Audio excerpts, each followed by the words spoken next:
business is very personal. Hi there, I'm Deidre, and this is my husband Terrence, and we're getting cozy at the key. Today we're talking about 3 aspects of business in Belize: doing, starting, and having. So let me start with a little reminder. Back in May of 2023, my husband Terrence and I took a vacation to Belize. We stayed in Key Cocker and checked it out with a real estate agent, Giselle, and also checked out Ambergris Key with our agent, Cynthia. Our intention was to scope things out and see if maybe one day we would want to retire in Belize. But when we saw this beautiful piece of property, we figured out a way to buy it and decided to build a vacation rental on half of it to bring in income until whenever we decide to actually retire. Then when we do, we'll build our own main house on the other half of the property, on the other side of our beautiful fence. Here's a side note: if you are building, particularly on the island, and you want a fence, you will need a permit for your fence, and it will be as extensive as the permit for your property. You may also want a fence to protect your property from squatters' rights, especially if you are not going to build right away. If you are buying and building to live and retire on Belize, then you'll still want to know the ins and outs of doing business in this country. But since we are starting with a vacation rental there first, I'm also going to share with you the ins and outs of starting and having a business in Belize. First up, doing business in Belize, of course, is not necessarily the same as doing business in the U.S. When you're actually doing business, you have a tendency to just automatically and subconsciously expect it's all business as usual, right?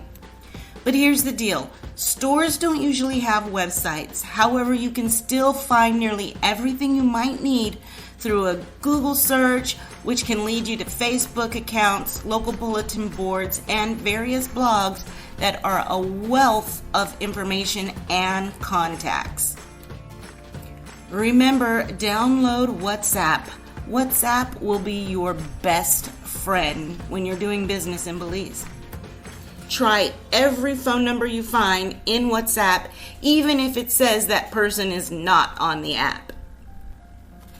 You will use it to ask questions, interview vendors, stay connected with your builders, and purchase items or services all over the app. That's right, you'll do business over WhatsApp, even for public utility services as well. Get comfortable and familiar with making an international wire transfer. People and businesses will give you their bank account numbers like they ask for a photo ID in the US. And don't forget to include wire transfer fees in your budget. Wells Fargo is cool. If I go into the bank, they'll charge me $40 to $60, but doing it online, from my phone usually, a wire transfer is only $25 a pop. And always ask for the address for the person you're going to transfer money to. Ask for the same address on their banking information. They'll give you their account number, but they won't even think about the address, and you're going to need it. And addresses in Belize are weird. They don't always include numbers, and if it does, that's the lot number. There will usually be a region, area, or district, the city, and of course, the country. And don't forget to ask about delivery and shipping, especially if you're doing business from the mainland to the islands.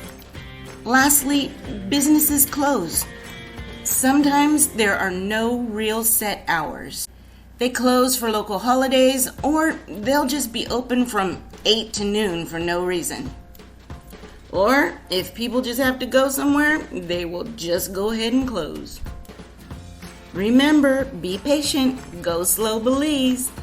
And when it comes to customer service, well, Belizeans are usually super nice, and so you'll get questions answered and extra assistance just because they're nice, especially if you're nice.